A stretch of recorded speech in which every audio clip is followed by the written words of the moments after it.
신약성경 174페이지가 되겠어요.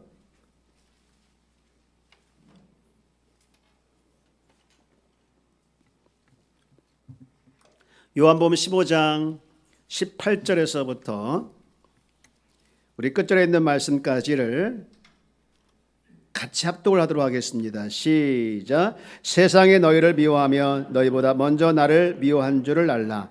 너희가 세상에 속하였으면 세상이 자기의 것을 사랑할 것이나 너희는 세상에 속한 자가 아니요 도리어 내가 너희를 세상에 택하였기 때문에 세상이 너희를 미워하느니라. 내가 너희에게 종이 주인보다 더 크지 못한다 한 말을 기억하라. 사람들이 나를 박해하였은즉 너희도 박해할 것이요 내 말을 지켰은즉 너희 말도 지킬 것이다. 그러나 사람들이 내 이름으로 말미암아 이 모든 일을 너희에게 하리니 이는 나를 보내신 이를 알지 못함이라. 내가 와서 그들에게 말하지 아니하였더라면 죄가 없었으려니와 지금은 그 죄를 핑계할 수 없느니라. 나를 미워하는 자는 또 나의 아버지를 미워하느니라. 내가 아무도 못한 일을 그들 중에서 하지 아니했더라면 그들에게 죄가 없었으려니와 지금은 그들이 나와 내 아버지를 보았고 또 미워하였도다. 그러나 이는 그들의 율법에 기록된 바 그들이 이유 없이 나를 미워하였다 한 말을 응하게 하려 함이라. 내가 아버지께로부터 너에게 보낼 보혜사 곧 아버지께 또 나오시는 진리의 성령이 오실 때에 그가 나를 증언하실 것이요 너희 우리의 그 영적인 상태는 참 잘 드러나진 않지만 이게 어디서 드러나느냐면 관계에서 드러납니다. 관계에서. 이 영적인 상태는 눈으로 확인할 수 없기 때문에 잘 모르지만 이 관계에서 드러나는, 하나님은 우리 영적인 상태를 테스트할 때 때로는 사람과의 관계를 통해서 테스트할 때가 있습니다.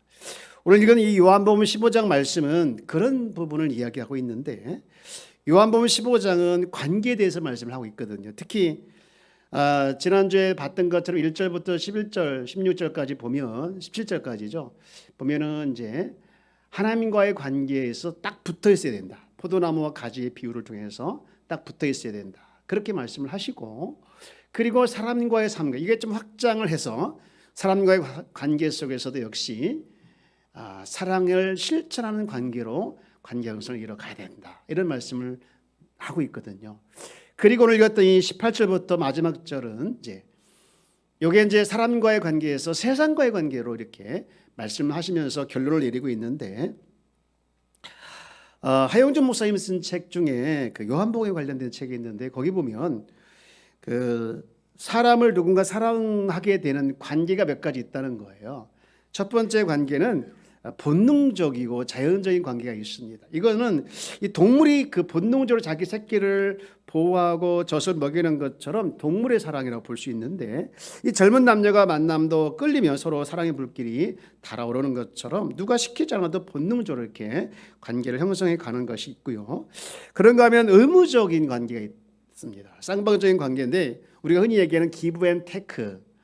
네가 나 좋아해? 나도 너 좋아하고. 너 나 사랑해? 나도 사랑해. 너 나 싫어해? 나도 싫어해. 이렇게 하면서 주는 만큼 받기를 원하고 받는 만큼 주기를 원하는 이런 사랑을 이제 쌍방간에 있는 사랑의 관계다. 이렇게 얘기하고 있고요. 마지막으로 일방적이고 의지적인 관계가 있다고 합니다. 이거는 상대방의 환경이나 조건에 상관없이 그냥 좋은 거예요. 사랑하는 사람이 있어요. 그래서 어디가 좋아하면 다 좋다고, 뭐가 좋으면 그냥 좋다는 거예요. 이렇게 대답이 여러분 단순할수록 그 사람의 대답 안에는요 오히려 진심인 경우가 있어요. 그냥 좋다, 다 좋다, 이 안에 진심이 다 담겨 있잖아요. 어제 우리 교회 한 청년이 결혼식을 올렸어요. 광고도 없이 결혼식을 하게 됐는데 시호영이라는 친구인데 우리 교회에서 2년 전까지 드럼도 기타도 치고 했던 그런 친구인데 저 지방으로 이제 직장을 옮기면서 이사를 가가지고 이렇게 온라인으로 계속해서 예배 드렸다고 합니다. 근데 금요일 날 청첩장이 저한테 온 거예요. 목사님, 저 내일 결혼해요. 이렇게 청첩장. 세상에 이게 뭐냐? 그렇게 저는 알아봤더니 아무도 초청하지 않고 가족들만 모여서 하는 스몰 웨딩이더라고요. 그 친구가 표현한 걸 스몰 웨딩 이렇게 했더라고요. 제가 그걸 받아보면서 참 신선하다 하면서 한쪽으로는 왠지 섭섭하고 조금 아쉽더라고요. 그래서 제가 전화를 해가지고 축복 기도만 해주고 끊었는데, 가고 싶어도 어딘지 몰라요. 계좌번호도 없어요. 그냥 축하만 해달라고, 축복만 해달라고 이렇게 딱 왔어요. 이 친구가 보니까 한 10년을 교제하고 결혼했더라고요. 10년을 교제하고. 그러니까 10년 동안 교제하면서 그냥 좋고 다 좋으니까 결혼한 거 아니겠어요? 여러분, 그러면서 저는 이 글을 읽으면서 또 내용을 쭉 살펴보면서 이 주님의 사랑을 생각하게 되었는데, 이 주님의 사랑은 어떤 것일까? 보통 주님의 사랑하면 아가페 사랑이죠. 아가페 사랑. 근데 이걸 네 가지로 풀어놓은 게 있더라고요. 하나는 뭐냐? 먼저 주님이 우리를 택하셨다는 것이죠. 예수님이 우리를 택했다. 우리가 예수님을 택한 게 아니라는데, 요한복음 15장 16절 말씀 보면 그렇게 말씀하고 있죠. 너희가 나를 택한 것이 아니요 내가 너희를 택하였다 그랬죠. 니들이 나를 택한 거 아니라는 것이죠. 여러분, 우리가 절대로 예수님을 택했다고 보면 안 되는 것이죠. 택하기는 고사하고 도망다니고 어쩌다 잡혀오면 또 도망가는 것이 우리의 품성이고 습성이었는데, 그래도 끝까지 택하시고 포기하지 않는 사랑이 주의 사랑이라는 것이고, 그런데 두 번째는요, 조건이 없더라고요. 조건이. 여러분, 부모가 자식을 사랑할 때 어떻습니까? 조건 없다고 하죠. 그런데 사실은 조건이 있어요. 무슨 조건입니까? 혈연 관계죠. 내 자식이야만 무조건 사랑할 수 있지 않습니까? 하지만 누군가의 사랑을 받을 수 없는, 특히 주님께 사랑을 받을 수 없는 능력이나 조건이나 자격이 없음에도 불구하고 무조건 사랑받았다, 이 자체에 저는 너무너무 은혜가 되고 감동이 왔어요. 그런가 하면 세 번째 주의 사랑은요, 풍성한 열매를 안겨주더라고요. 여러분, 다시 요한복음 15장 16절 말씀을 보면 이렇게 기록되어 있어요. 너희가 나를 택한 것이 아니요 내가 너희를 택하여 세웠나니. 그 다음 같이 볼까요? 이는 너희로 가서 열매를 맺게 하고 또 너희 열매가 항상 있게 하여 내 이름으로 아버지께 무엇을 구하든지 다 받게 하려 함이라. 열매를 맺기를 원하시는, 여러분, 하나님께서 우리에게 찾아오시고 우리를 죄에서 구원하시고 십자가에서 죽으시고 부활하시고, 그 주님은 철저히 우리를 향하신 한결같은 마음이 뭐냐? 우리 가운데 주의 사랑이든 주의 은혜든 주의 모든 것들이 풍성하길 원하시고 풍성한 열매를 맺길 원하시는 거예요. 요한복음 10장 10절 말씀이 그거 아니겠습니까? 도둑이 오는 것은 도둑질하고 죽이고 멸망시키는 것뿐이지만 내가 온 것은 다르다는 거예요. 내가 온 것은 양으로 생명을 얻게 하고 더 풍성히 얻게 하려는 것이라고 말씀을 하고 있는 것인데, 여러분, 우리 주님은 우리 삶 가운데 풍성한 열매를 맺기를 원하시는 사랑입니다. 그래서 우리는 늘 믿음의 열매, 성령의 열매, 전도의 열매를 풍성하게 맺어가는 것은 다 하나님을 위한 열매이지요. 그런데 이처럼 하나님을 위한 열매도 있고요, 가만히 보니까 성령의 열매, 또 전도의 열매, 이런 것 다 하나님의 열매인데 사망의 열매도 있더라고요. 로마서 7장 4절 5절 말씀을 볼게요. 여기 보면 딱 두 가지 열매를 나누는데, 여러분 쭉 보면 맨 끝에 맨 마지막 줄에 살아나신 이에게, 죽은 자 가운데 살아나신 이에게 가서 우리가 무슨 열매를 맺습니까? 하나님을 위하여 열매를 맺게 한다. 이게 하나님을 위한 열매가 있고요. 그 다음에 5절 말씀에 보면 이런 열매도 있어요. 다 함께 읽어볼까요? 로마서 7장 5절 말씀. 시작. 우리가 육신에 있을 때에는 율법으로 말미암는 죄의 정욕이 우리 지체 중에 역사하여 우리로, 그 다음에 사망을 위하여 열매를 맺게 하였더니 라고 되어 있어요. 사망을 위하여라는 말이 나옵니다. 사랑하는 여러분, 우리가 하나님을 믿는다고 하면서 하나님이 원하는 그 하나님을 위한 열매가 아닌 잘못하면 사망을 위한 열매를 맺을 수 있다라는 사실을 우리가 기억하면서 우리에게 베풀어 주신 그 사랑과 함께 우리가 주님과 탁 붙어서 주님을 위한, 하나님을 위한 열매를 맺는 그런 삶이 여러분 삶 가운데 늘 있기를 축복합니다. 그런가 하면 마지막으로 예수님의 사랑은 하나 더 있더라고요. 예수님 사랑은 기적을 만들더라고요. 여러분, 사랑하기로 결단하면 철저히 원수 같은 우리를, 단절됐던 우리를 미워하지 않고 분노하지 않고 증오하지 않고 사랑하게 되더라고요. 그것이 주님의 사랑이었는데, 정치에는 정적이 있고 사업에는 경쟁자가 있듯이 우리 일상에도 알게 모르게 적이 있을 수가 있어요. 그러나 여러분, 우리가 사랑하기로 결단하게 되어지면 그리고 그 사랑하는 사람을, 그 사람을 미워하지만 그 사람을 위해서 기도할 때 은총을 잊게 되어지고 그 기도가 응답될 때 더 큰 은혜를 잊게 되는 거예요. 예수님께서 우리를 무조건 그리고 일방적으로 조건 없이 사랑하신 이유가 뭐냐? 바로 우리로 하여금 서로 사랑하도록 하기 위하신 것인 줄 믿습니다. 사랑하는 여러분, 사랑은요 받아본 사람이 할 수 있어요. 사랑은요 체험해 본 사람이 할 수 있는 거예요. 사랑을 받아보지 못하고 체험하지 못한 사람들은요 절대로 남을 사랑할 수가 없어요. 감사도 안 돼요. 고맙다는 말도 못해요.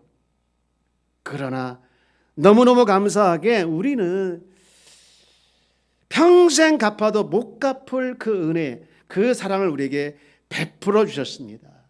여러분, 그 주님의 사랑을 우리가 받았다고 하면 그 주님의 사랑을 우리 삶 가운데 100분의 1, 1000분의 1, 아니 만분의 1, 천만분의 1이라도 갚아 나갈 수 있는 그 주의 사랑을 우리가 정말로 모방하면서 베풀어 나가는 삶이 여러분 가운데 조금이라도 일어나기를 주 여러분 축복합니다. 우리 인사해 볼까요? 사랑하며 삽시다. 어느 분이 그러더라고요. 부부간에 싸우니까 왜 이렇게 싸우세요? 왜 이렇게 싸우세요? 싸울 날보다 사랑하며 살기도 시간이 부족한데 왜 이렇게 싸우세요? 그렇게 이야기했다고 합니다. 전광 목사님이라는 분이 계신데 이분이 쓴 책이 감사가 내 인생이다라는 책이 있어요. 그 책에 보면 아주 감정적인 스토리가 하나 나와요. 미국의 한인교회를 담임하게 되는 안나무 목사님 이야기인데요. 이분이 미국 교회에 청빙을 받아 부임하셨어요. 그런데 그 교회에 왕언니라는 권사님이 계셔요. 왕언니니까 뭔가 이렇게 우역감이 느껴지지 않습니까? 근데 이분의 전력이 하나 있어요. 교회에 오신 목사님 이미 3분을 쫓아낸 전력인 거예요. 3분을요. 그래서 이분도 긴장이 돼가지고 좀 관계를 잘 맺어야겠다 그런 마음이 들어서 항상 신경 쓰며 그 권사님을 대했는데 불행하게도 어떤 조그만 사소한 일로 사이가 틀어진 거예요.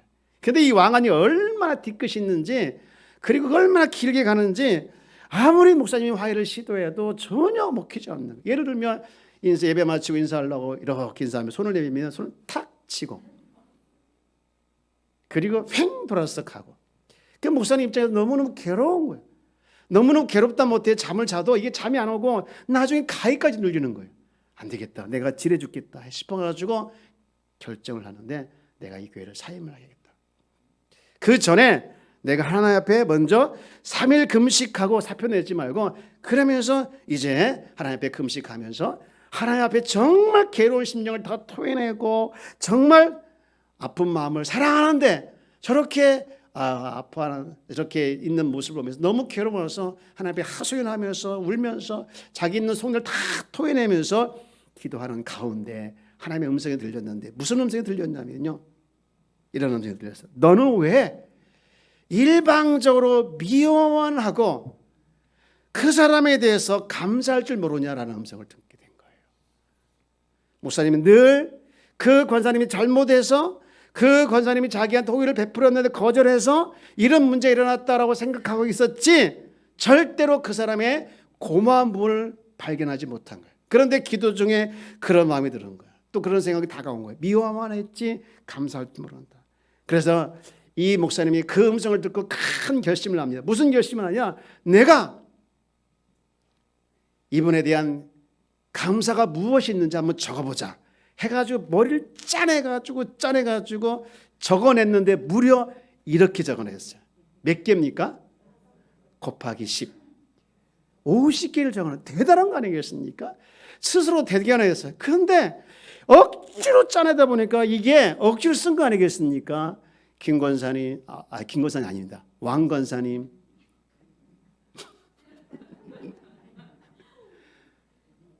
책에 왕권사로 나왔어요. 김권사 아니에요. 그런데 억지로 쓰다 보니까 이게 별로 마음에 와닿지 않는 거예요. 그래서 확 찢어버릴까 생각을 하다가 아니야. 이왕에 쓴 거 더 써보자 해가지고 더 쓰고 써서 밤새 써가지고 이렇게 썼대요. 몇 개요? 설마 10개를 하지 않겠죠? 100개를 썼어. 근데 100개를 딱 채우니까 어떤 일이 벌어졌냐? 여러분, 왕 언니가 아니라 목사님의 내면의 변화가 일어난 거예요. 비록 억지로 쓰긴 했지만 상대방의 좋은 점을 찾아내려고 치어짜듯 생각해 보니까 문득 나의 호의를 거절하고 나를 미워하고 했던 그분에게 장점이 보이고 감사한 부분이 보이고 사랑스러운 부분이 보이기 시작한 거예요. 그래서 극적으로 두 분이 화해를 하게 된 거예요. 그러면서 깨닫게 된 것은 이 권사님에 대한 미움이라는 안경이 씌워져 있다는 것을 본인이 보게 되어졌고, 빨간 안경을 쓰면 세상이 다 빨갛게 보이듯이 한번 미움의 안경이 쓰여지면 사람이 다 하는 일이 다 믿게 보인다는 걸 깨닫게 되면서 그 일을 통해서 그분이 이제 운동을 하나 만들었는데 100가지 감사 운동을 하게 되었다고 합니다. 이렇게 목사님의 내면의 변화가 생겼지만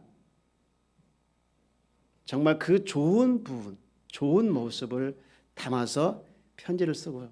이제 100가지 감사를 가지고 전달을 해야 되는데 이게 너무너무 왕 언니가 무섭게 생각이 들어서 직접 전달을 못하고 아무도 안 볼 때 그것도 새벽에 몰래 그 집에 가서 편지통에 집어넣고 걸어만 나서려고 도망 나갔다는 거예요. 3일 동안 아무 연락이 없는 거예요. 이게 무슨 잘못된 거 아닌가? 혹시 이분을 더 대화를 미우게 만들었나? 그런 여러 가지 걱정이 있는데 주일이 돼서 마침내 왕 언니가 나타난 거예요. 눈이 마주쳤습니다. 어쨌을까요? 이 안 목사님은 너무 긴장이 됐는데 그 목사님을 본 그 왕 언니가 얼굴이 환하면서 손을 탁 벌리더니 목사님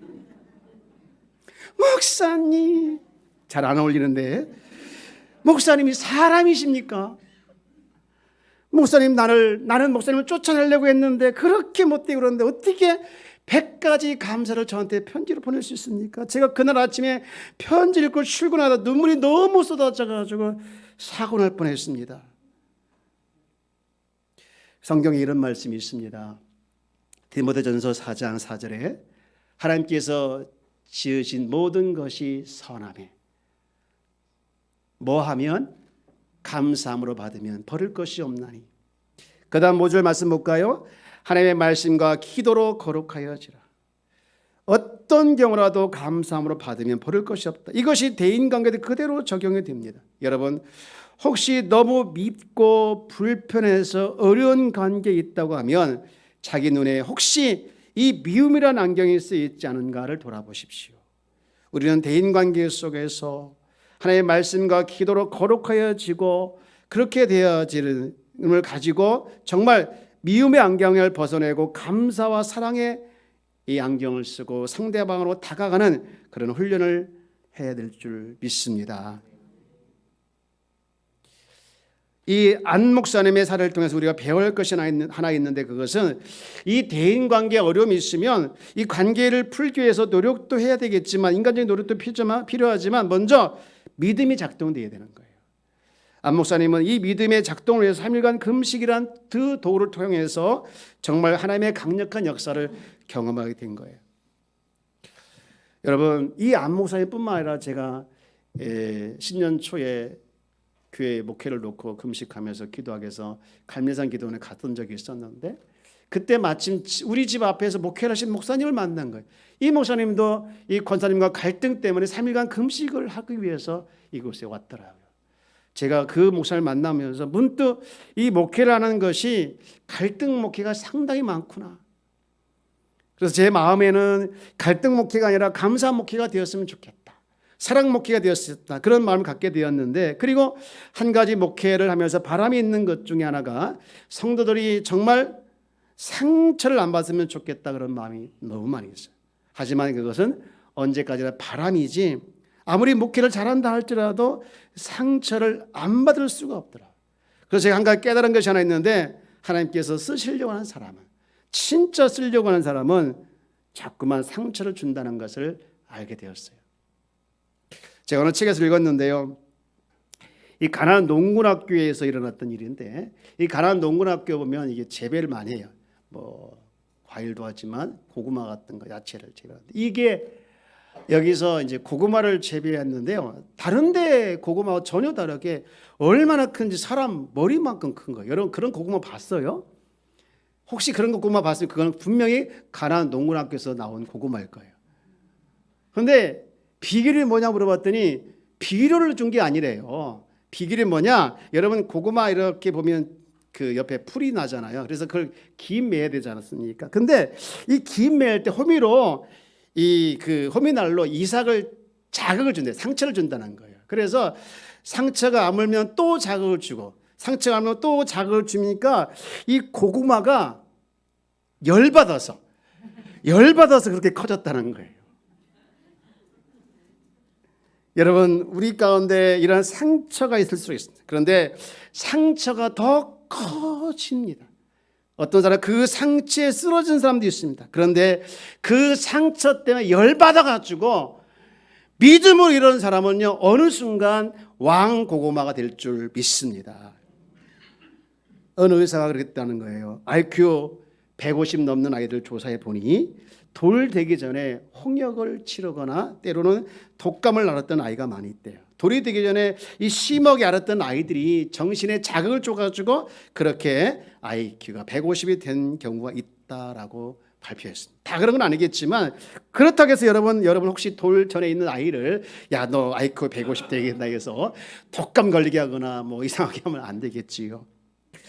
하나님은요 진짜로 쓰시려고 하는 사람에게는 자꾸만 상처를 줍니다.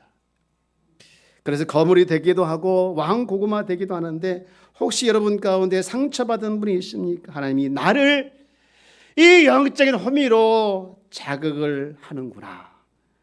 그런 마음을 가지고 열받아서 오기로 일어나서 더 크게 성장하고 더 큰 열매를 맺어내는 귀한 성도가 되기를 축복합니다. 오늘 읽은 말씀을 보면 우리가 세상에 믿는 자로 살아갈 때 상처를 받기도 하고 손해보기도 하고 핍박도 받을 수 있다라고 얘기하고 있어요. 이유가 있죠. 믿는 자와 믿지 않는 자가 소속감이 다르고 하나님 모르니까 그렇게 할 수 있다라고 얘기하고 있어요. 본문에서. 그런데 꼭 기억할 것이 하나 있는데 그것이 뭐냐? 마태복음 5장 10절 말씀인데 이 말씀이죠. 마태복음 5장 10절 말씀을 한번 볼까요? 여러분 같이 한번 읽어볼까요? 시작. 의를 위하여 박해를 받는 자는 복이 있나니 천국이 그들의 것임이라. 여러분 이 말씀 안에 어떤 것이 더 눈에 들어오십니까? 박해를 많이들 보더라고요. 내가 진짜 믿음대로 살고 싶은데 박해가 있구나. 전도하고 싶은데 박해가 있구나. 아 그러면 안 되지 하면서 혹시 의롭게 사는 것이 나를 멸망하게 하는 거야? 의롭게 사는 것이 나를 힘들게 하는 거야? 하면서 의롭게 사는 것을 포기하거나 때로는 많이 갈등을 일으킬 때가 있는데 사실 여러분 이 말씀에서 주고 싶은 우리에게 가장 중요한 핵심 단어는요 박해가 아니라 복입니다. 여러분 믿음으로 사는 성도의 삶은 복이 있는 줄 믿습니다. 우리가 이 땅에 살면서 이 말씀과 같이 의를 위해 박해를 받는 이 시작을 주목하는 것이 아니라 의를 위해 박해를 받는 이 나중 복이 있는 것을 우리가 더 보기를 주여 여러분 축복합니다. 여러분 우리 말에 나중에 보자 하는 사람 무섭지 않다고 하지 않습니까? 별 볼 일 없다고 하는데 신앙은 달라요. 나중에 보자가 무서운 사람인 줄 믿습니다. 오늘 성도들이 여러분 정말 살아가는 삶의 현장에서 나중에 보자라고 선포하길 주여 여러분 축복합니다.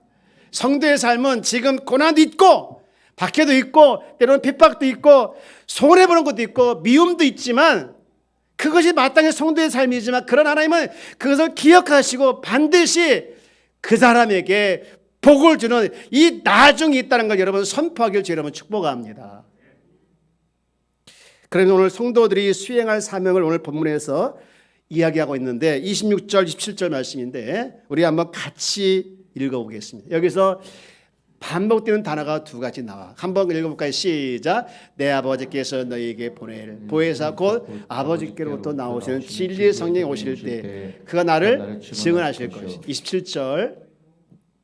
너희도 처음부터 나와 함께 있었으므로 증언하느니라. 두 가지 반복되는 단어가 증언이죠. 여러분 성도의 남은 사명이 뭐냐? 바로 복음을 전하는 일입니다. 하나님은요 하나님 나라 확장하기 위해서 여러분 두 가지 복음 증거를 준비하셨는데 하나는 26절에 나와 있는 성령님이시고 또 하나는 27절에 나와 있는 너희도 바로 믿는 자들을 통해서 하나님 나라를 확장하는 데 준비하셨다는 거예요.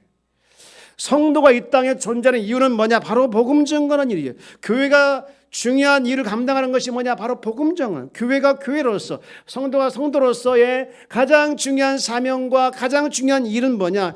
영혼을 살리는 것이죠. 시편 97편 10절 말씀에 보면 이런 말씀을 했어요. 여호와를 사랑하는 너희여, 네가 하나님을 사랑하냐? 너희여. 그 다음에 악을 미워라. 여러분 얼마나 우리가 악의 공격을 받고 있습니까? 세상의 미움을 받고 있습니까? 여러분 거기에 주눅들지 말고 하나님을 사랑하기 때문에 그 악과 우리는 싸워야 될 줄 믿습니다. 전도가 안 된다고 하고 또 이슈게 무슨 전도가냐고 하면서 많이들 잠자고 있을 이때에 우리는 깨어서 복음을 증거하는 일에 힘을 써서 마귀의 견고한 진을, 마귀의 진짜 잘난치 않은 것들을 우리는 파괴시키는 사명을 힘껏 감당하는 것이 교회다운 교회요 성도다운 성도의 모습인 줄 믿습니다. 사랑하는 여러분, 주님은 오늘 우리에게 말씀하시기를 너희들 말씀을 들었으면 순종하라 라고 말씀하고 있죠. 여러분 믿음이 성장하는 것은요 듣는 것에 머물러 있는 것이 아니라 들었으면 순종해야 되는 것이죠. 이제 말씀 마치고자 합니다. 오늘 우리는 이 말씀을 통해서 세상에 우리를 두셨어요. 그러면서 복음 증거하는 일들을 성령님과 우리를 사용하기를 원하십니다. 그러남에도 불구하고 우리는 너무 편하게 살고 있죠. 다른 데 너무 많이 신경을 쓰죠. 그러다가 하나님 앞에 갔을 때 우리가 받을 상급이 뭐가 있을까 싶습니다. 여러분 오늘 우리에게 주신 사명, 영혼을 구원하고 영혼을 살리고 교회다운 교회, 성도다운 성도가 되기 위한 이 귀한 사명을 우리 놓치지 않고 모두가 같은 마음을 가지고 여러분 힘껏 달려가는 저와 여러분 다 되어지기를 주의 이름으로 축복합니다. 우리 찬양하겠습니다. 두 손 들고